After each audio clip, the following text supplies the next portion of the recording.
محترم بونها لغمانی ما تیار خیلی بولذت بامزه پیش از به کوزه کشیدن اول угрои лағмонро баъд аз болаш қайлашро мекашид. аз болои лағмон кабудиҳоро майда карда ва ба хоҳишмандон қаламфури тез ҳамроҳ карда медиҳед. марҳамат, тарзи тайёр кардани қайлаи лағмонро илтимос то охира тамошо кунед.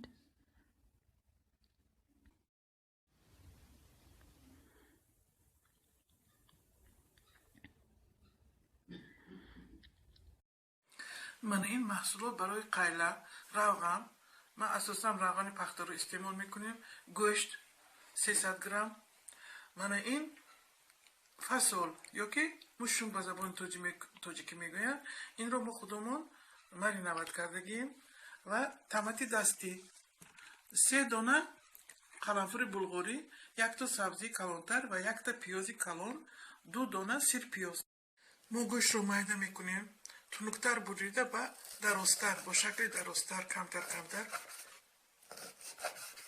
ریزه میکنیم.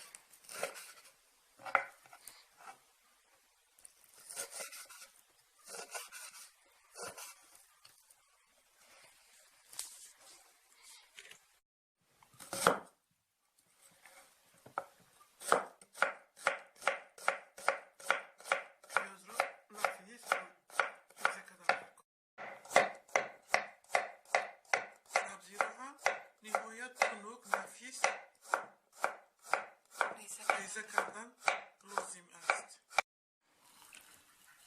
دو بله که برابر کرده همچون سبزی این رو ریزه میکنیم.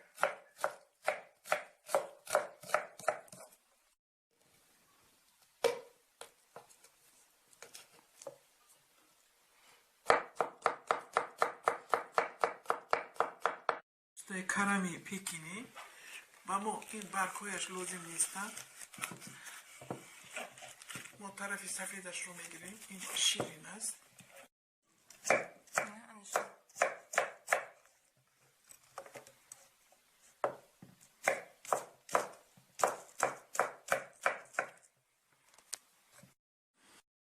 یک پیاله روغن انداختن در کار.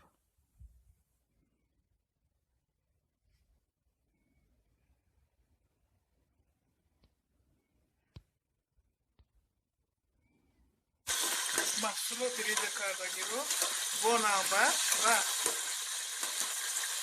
بالای گوشت انداخته بریان میکنیم. ما هر یک محصولات رو 5-6 دقیقه بریان کردیم. عموما 15 دقیقه بریان کردن در کار است. بعد آب میریزیم. آب را از مانند شوربه بسیار نمیاندازم. از محصولات کمتر بالاتر میشود.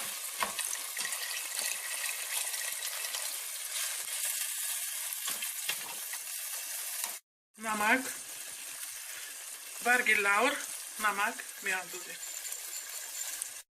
قیله ما باید که در علاوه پست 40 دقیقه جوشد.